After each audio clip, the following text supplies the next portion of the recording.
Ente ampe doer baca selawat sama Nabi Muhammad puluhan miliar nggak bakal ketemu sama Rasulullah. Kenapa saya bilang begitu? Karena semua perlu pelantara. Ya ayyuhalladzina amanu ittaqullaha wabtagu ilaihil wasilah. Tanpa wasilah mau ente triliunan baca selawat sama Nabi nggak bakalan ketemu Rasulullah kalau nggak pegang tangan guru ente. Assalamualaikum warahmatullahi wabarakatuh. Bismillahirrahmanirrahim. Alhamdulillahi rabbil alamin wa bihi nasta'in ala umurid dunya waddin wassalatu wassalamu ala asyrafil anbiya'i wa imamil mursalin Sayyidina Maulana Muhammadin wa ala alihi wa sahbihi ajma'in, amma ba'd.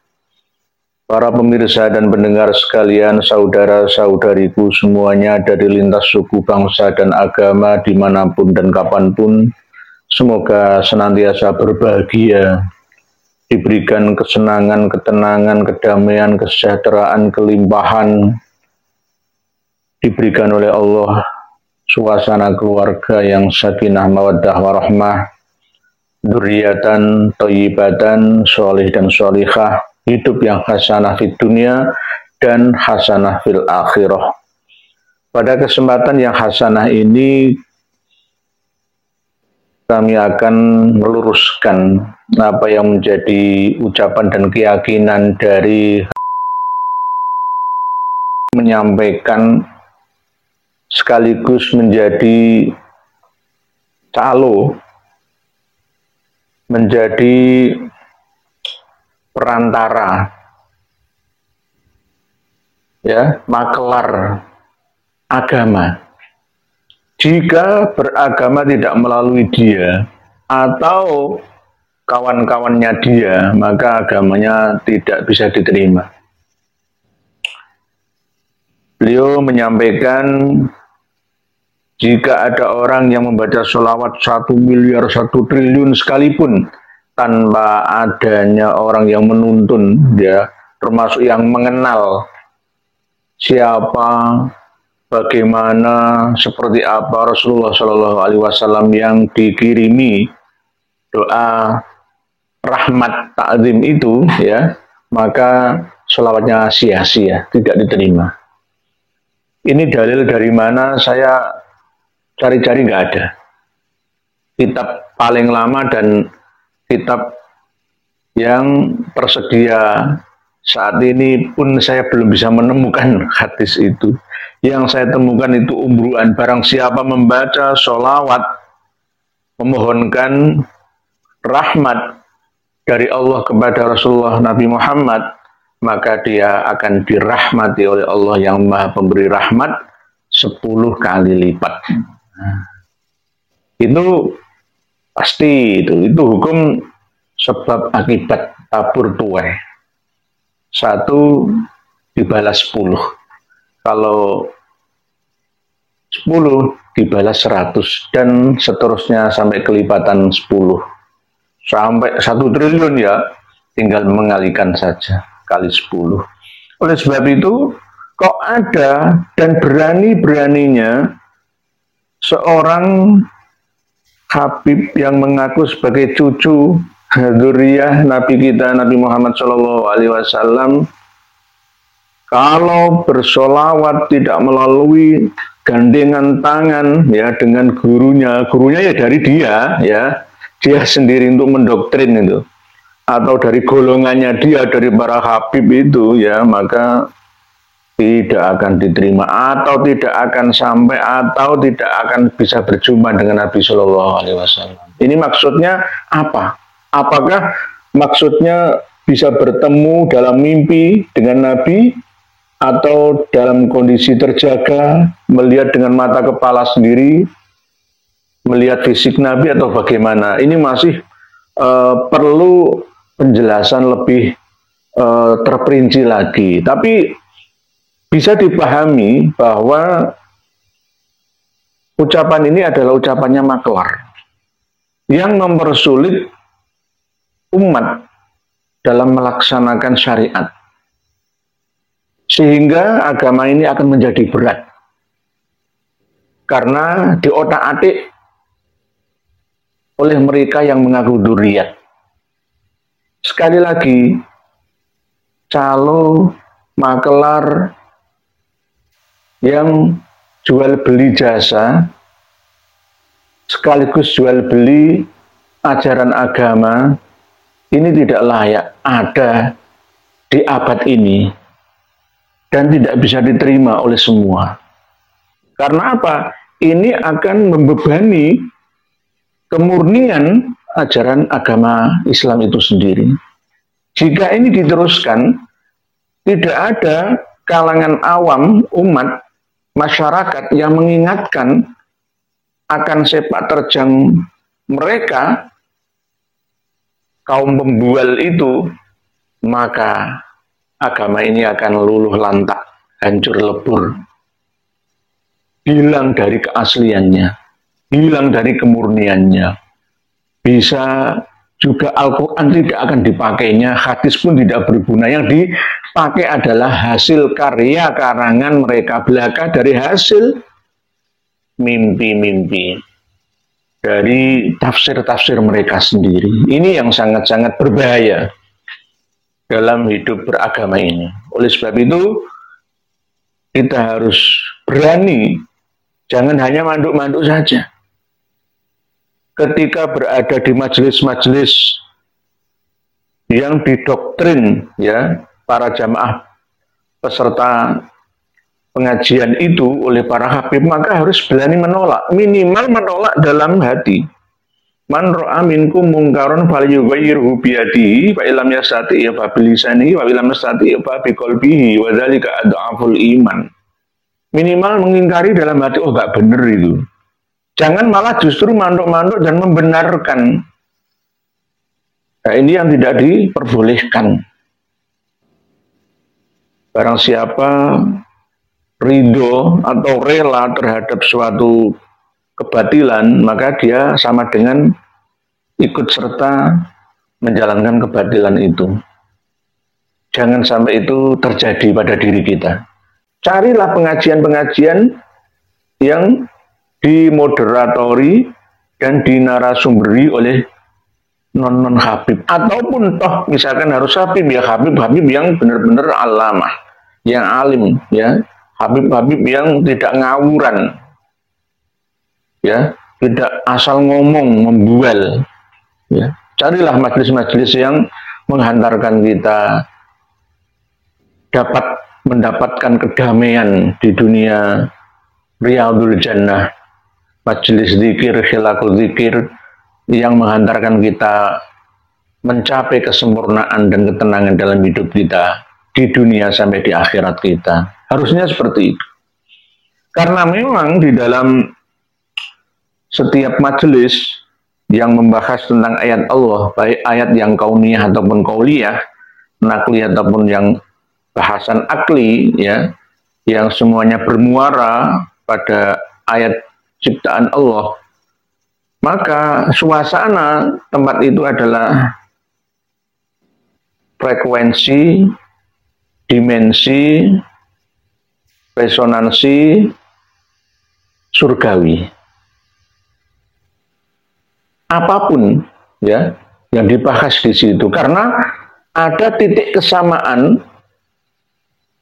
antara pembicara dengan pendengar. Sama seperti ketika khutbah Jum'ah itu rata-rata mustami'in kan tidak ada yang protes. Terpaksa menerima apa adanya yang disampaikan oleh sang khotib. Karena ini majelis ibadah Jum'ah. Nggak bisa protes, nggak ada. Terus interupsi, nggak ada. Usul, nggak ada. Satu arah. Ya. Maka suasananya akan terasa indah, damai, tenang, menyenangkan. Nah, itulah yang namanya surga. Jika antara narasumber dengan para pendengar ini terjadi kontra, ya, maka frekuensinya bisa error. Sinyalnya tidak begitu jernih. Akhirnya suasananya panas. Sama seperti debat, ya. bukan diskusi sehat, tapi debat yang hangat dan memanas itu rasanya pasti di sekitar pengajian debat ilmiah sekalipun itu pasti rasanya bukan rasa riyadul jannah, tetapi rasa niron atau khufrah min khufratin niron, rasanya panas.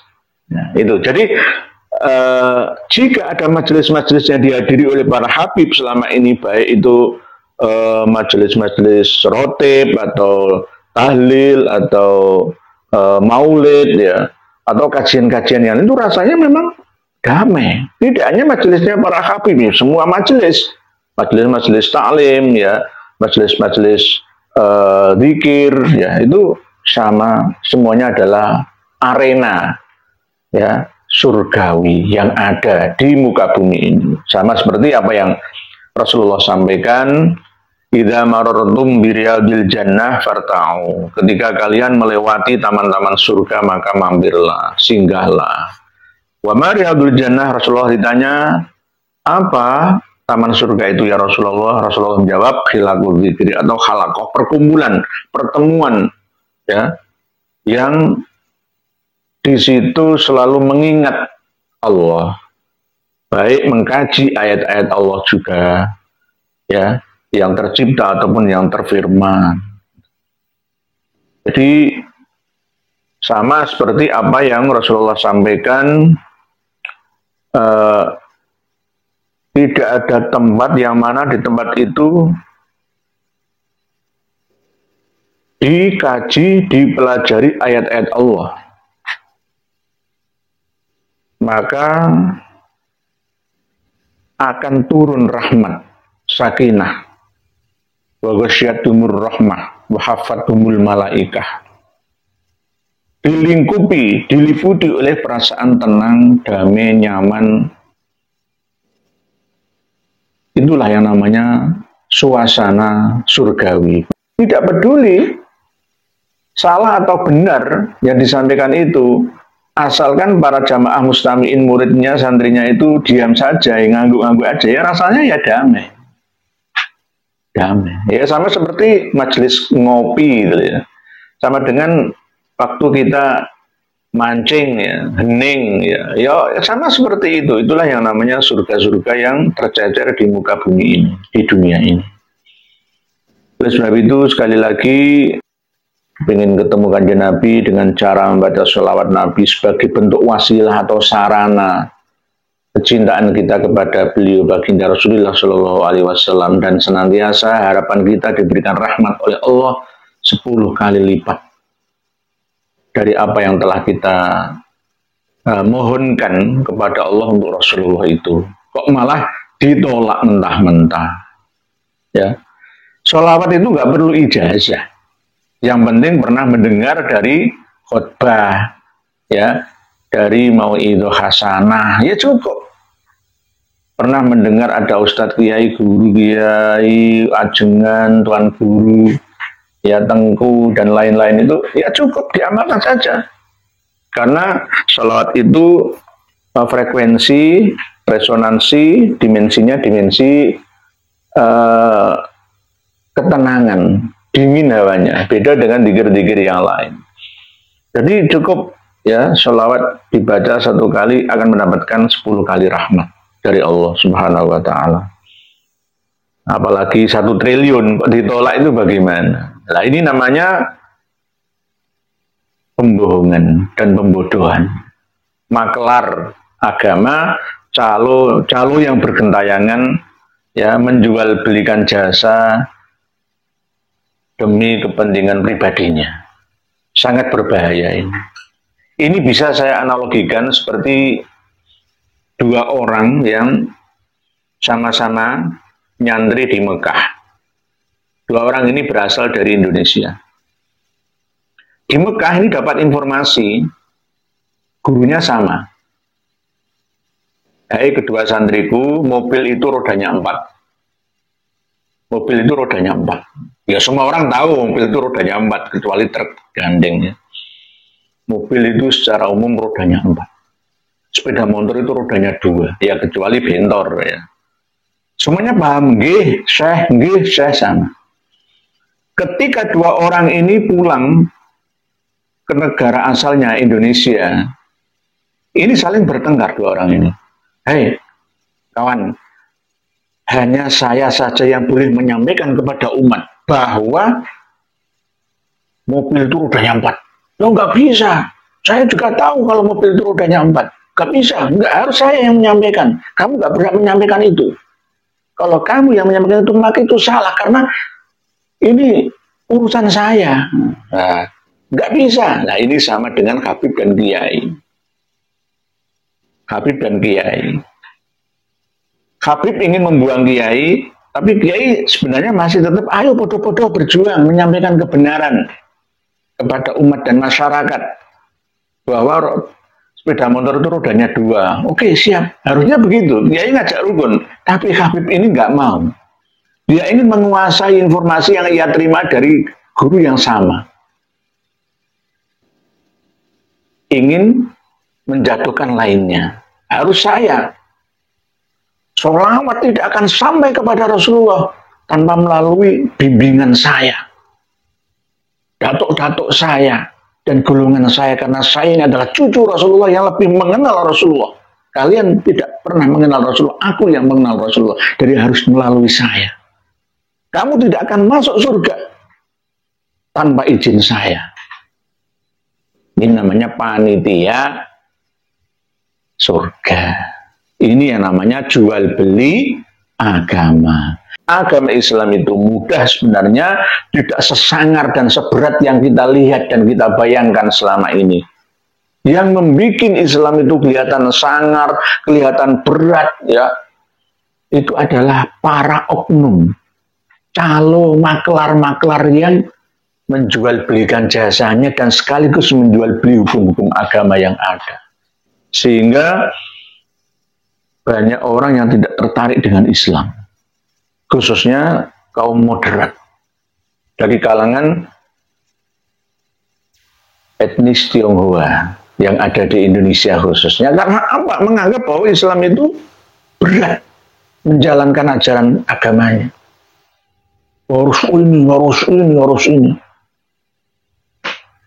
Akhirnya apa? Milih yang ringan-ringan saja. Akhirnya milih agama yang ibadahnya sepekan sekali saja.